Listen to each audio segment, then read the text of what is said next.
জীবনে এইটুকু বয়সে এমনভাবে জীবনের ভিতরে ঢুকে গিয়েছি যে আর বের হওয়ার কোনো অবস্থানই নেই। সো হ্যালো এভরিওয়ান, আসসালামু আলাইকুম, welcome to my new another blog.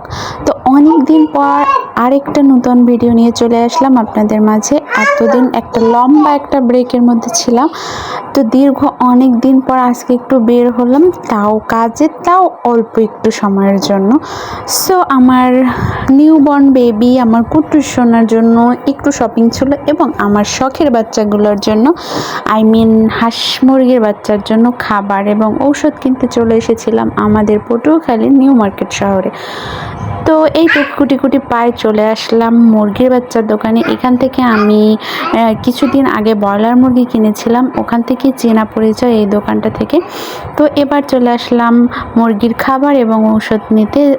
গ্রাম থেকে আমার মা বাবা আমার জন্য ছোট ছোট মুরগির বাচ্চা নিয়ে আসছিল, সেইগুলোর এখন টেক কেয়ার করতে হচ্ছে আমার বাচ্চাদের মতো।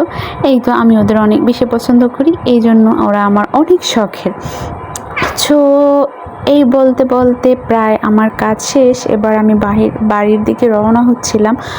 তো অনেক দিন পর বের হয়ে অনেক বেশি ভালো লাগছিল, কারণ আমার শহরটাকে এখন আমি অনেক বেশি ভালোবেসে ফেলেছি। পটুয়াখালী শহরে এসেছি আমি বেশি দিন হয় নাই, মাত্র 2.5 থেকে 3 বছরের মতো। এই তো দেশ স্বাধীনের নমুনা আমাদের এখানে ভাস্কর্য ছিল, সেগুলোও ভেঙে ফেলেছে। এই আর কি, এগুলো আমার একদমই পছন্দ না, আমার এগুলো খুবই বিরক্ত লেগেছে। আর যাই হোক, ওই কথার দিকে নাই যাই। সো আমাদের পটুয়াখালী এই মসজিদটা অনেক বেশি সুন্দর, আমার কাছে অনেক বেশি ভালো লাগে। এরপর দেখতে দেখতে আমার বাসার দিকে চলে আসলাম। তাড়াহুড়ার কারণে আমার কুট্টু শোনার জন্য যে অল্প কিছু শপিং করেছিলাম সেটা ফুটেজ নেওয়া আর হয়নি। সো বাসায় এসে আপনাদের খুলে দেখাচ্ছি কি কিনেছি। মাত্র একটি ক্রিম এবং একটা লিপ অয়েলটা আমার জন্য আর ক্রিমটা আমার বেবির জন্য। এই আর কি, এই ছিল আজকে আমাদের শপিং। আর